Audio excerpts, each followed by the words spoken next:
Assalamualaikum warahmatullahi wabarakatuh. Ya. Sebelumnya kami ini kan dari kelompok SKB dari Universitas BPD Pak sebelumnya. Nah untuk tujuan awal kami untuk review dari dan mulai dari penelitian, mulai dari pembuatan bahan-bahan sampai dengan penjualan marketingnya juga. Nah mungkin saya mau menunggu dulu Pak terkait monggo perkenalan dulu Pak.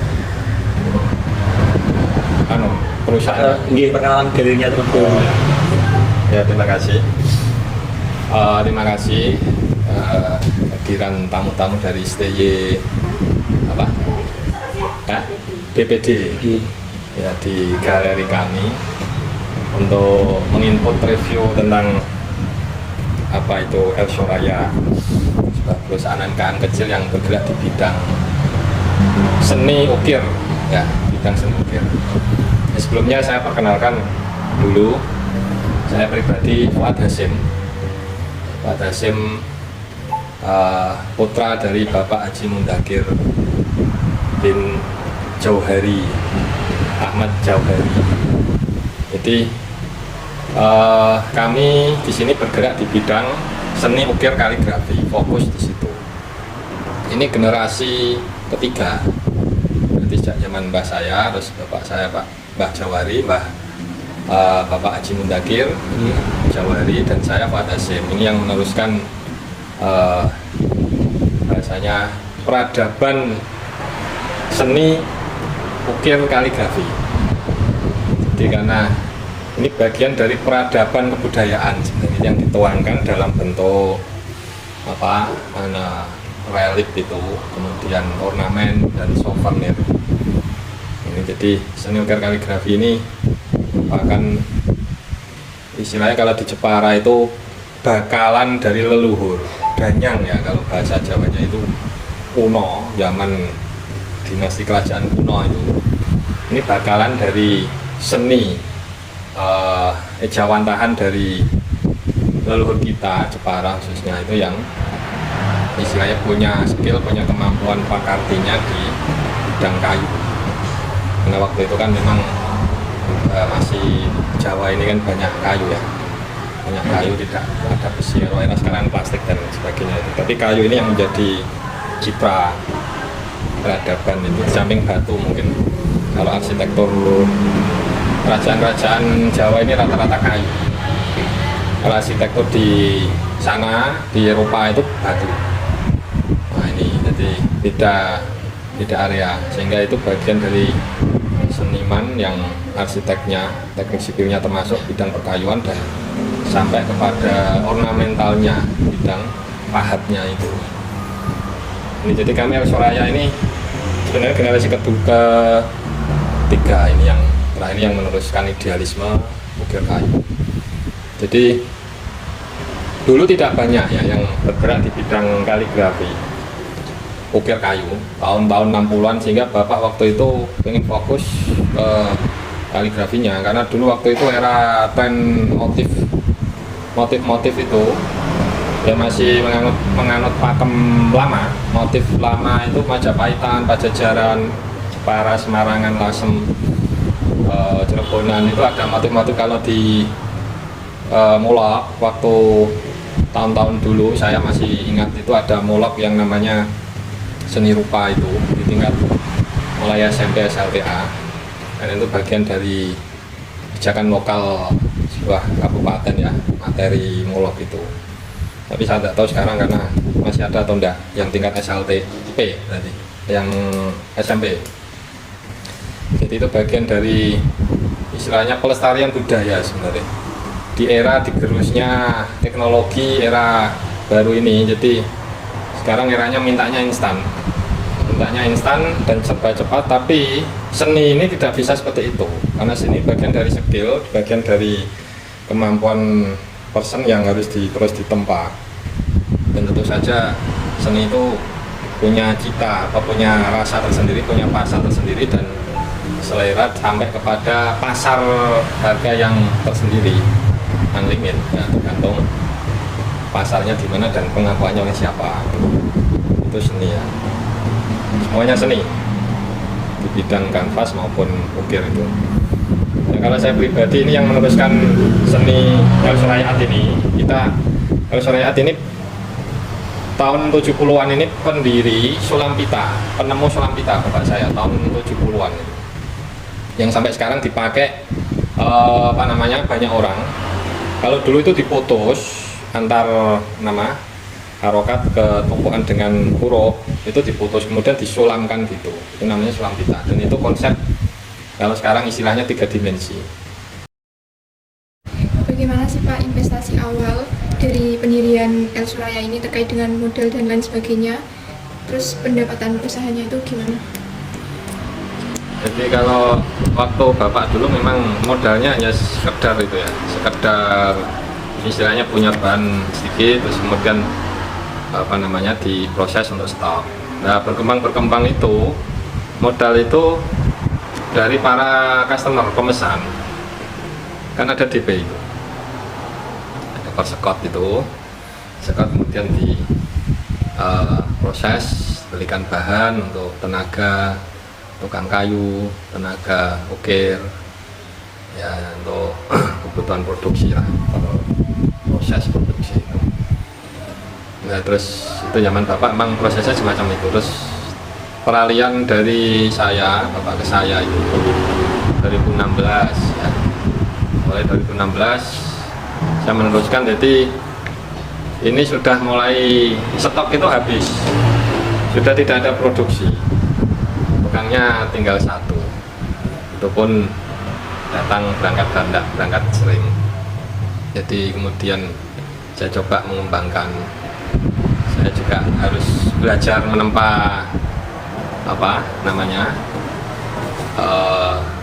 skill menulis itu kan. Kemudian saya juga menerapkan tadi proses produksi. Di samping tadi tamu-tamu yang pesan itu permodalan itu dari situ semua. Sehingga kalau dikatakan ini skala perusahaan besar memang tidak, tapi arahnya memang kepada tadi saya tegaskan ini memang dari idealisme ukir. Kalau dari sisi manajemen produksi kemudian manajemen marketing kita mengalir gitu ya. Manajemen produksi itu kan dong ada bahan, dibeli bahan, kemudian nanti dibuat untuk komisan, gaji karyawan mingguan, komisan istilahnya itu kan. Kemudian ya sampai jadi finishing, tenaga finishing, ukir, tukang kayu itu berdasarkan kalkulasi barang sebuah bidang misalkan mihrab itu, kemudian mihrab untuk pengimaman itu, kemudian bidang joglo, saya pernah buat joglo juga, rumah joglo paseban itu kan harus kalkulasi kayu yang rumit itu, dihitung harus matang karena kayunya mahal perhutani. Kalau kayu-kayuan saya bilang tadi, kayu kampung itu kan murah, seperempatnya sepertiganya, apalagi yang kecil-kecil. Kalau kayu perhutani ini sudah istilahnya grade-nya ini grade mahal, itu jarang yang berani pakai. Kalau kebiasaannya tidak berani lah, pokoknya pasti jebol. Kalau tidak kebiasaannya tidak bisa kayu mahal, tadi saya bilang satu batang beli segitu, kalau satu batang dapat satu kol diesel itu cukup kan tidak berani, itu cuma sedikit kan, kemudian satu kol diesel lah, itu kebiasaan itu tidak bisa. Sebuah proses produksi harga ya dengan kalkulasi yang sudah ditentukan, kemudian barang ini harus jadi sekian, kemudian pembahanan kayu sekian, tenaga sekian kan, tukang kayu, tukang ukirnya sekian, finishing ini milamik impra yang tadi foto di belakang itu yang standar bagus, propan impra. Nah itu, nah kalau tidak kebiasaan pakai impra juga impra itu yang finishing yang top coat melamik bagus itu.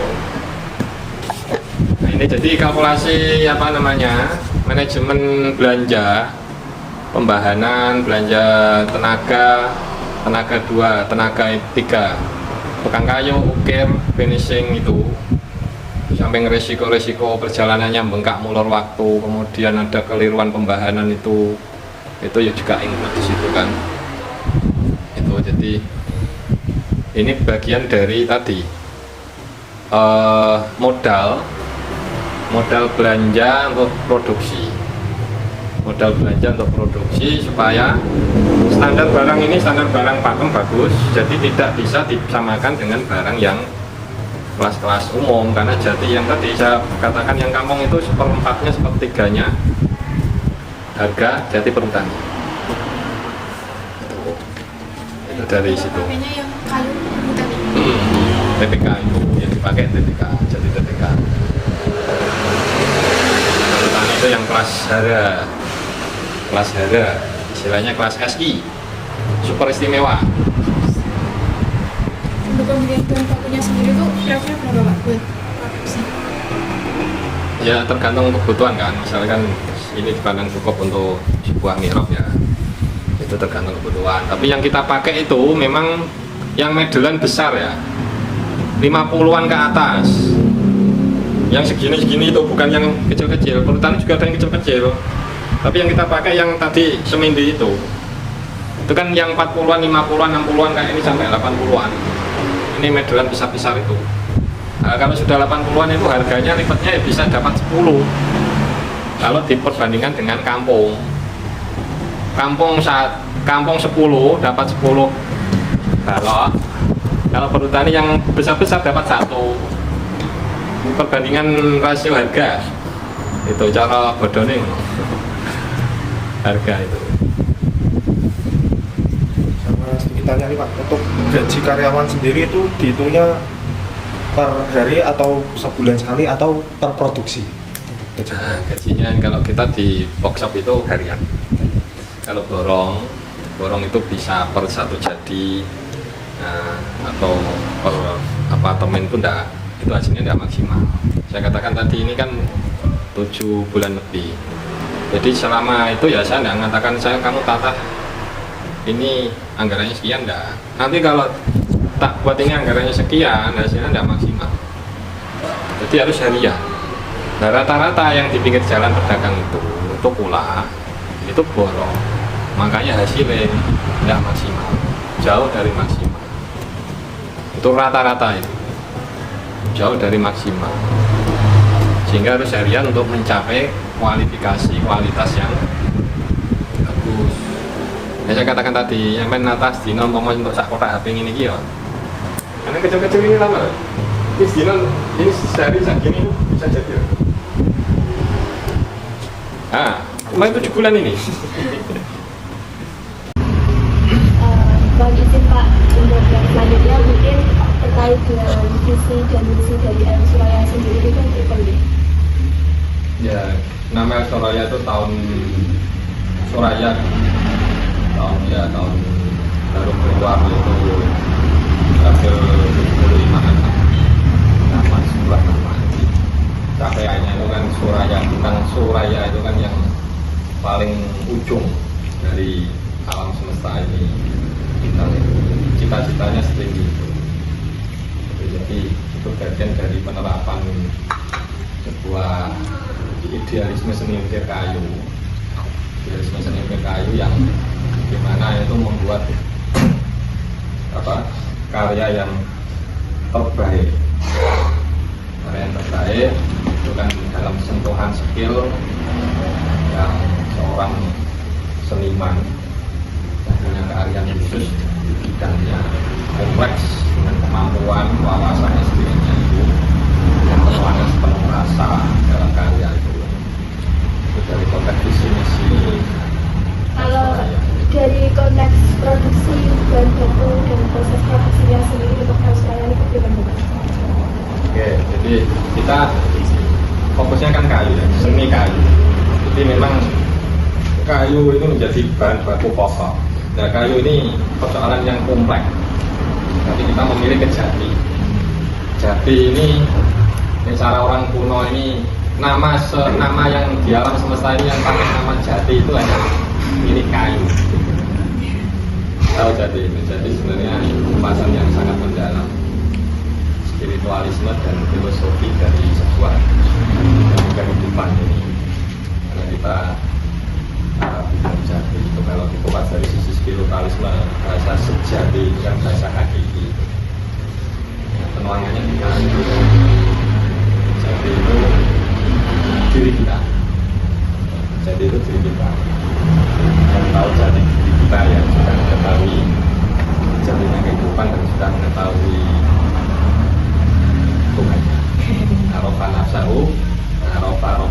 dia Jati ini yang penoropan papan itu, karena dia yang bertahan sampai ratusan tahun dan punya keunikan.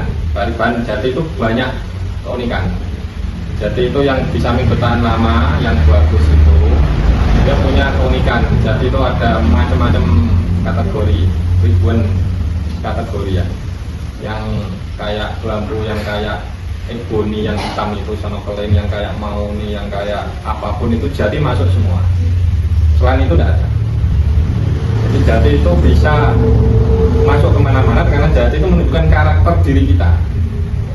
Jutaan manusia itu ya karakternya itu kelihatan di Jati. Yang hitam, yang putih, yang kuning, yang cerah, abu-abu, blurek, mulus, lubang-lubang ya. Coba. Kalau dari pemasaran sama target pasarnya sendiri itu gimana? Ya, kalau sini pasarnya itu masih apa ya, kita mencoba website tapi kayaknya belum bisa maksimal ya. Karena memang eranya hari ini era kurasan dan online. Jadi kalau pasar ini masih pasar-pasar misalnya tamu online ya, dan mater. Kemudian yang korban yang dulu kolega bapak itu masih sambung itu, dan pasar lokal Jakarta, Jogja, Sulawesi ya, Kalimantan ada. Kemudian tamu luar itu ya ada 1-2, dan yang Kuwait ada.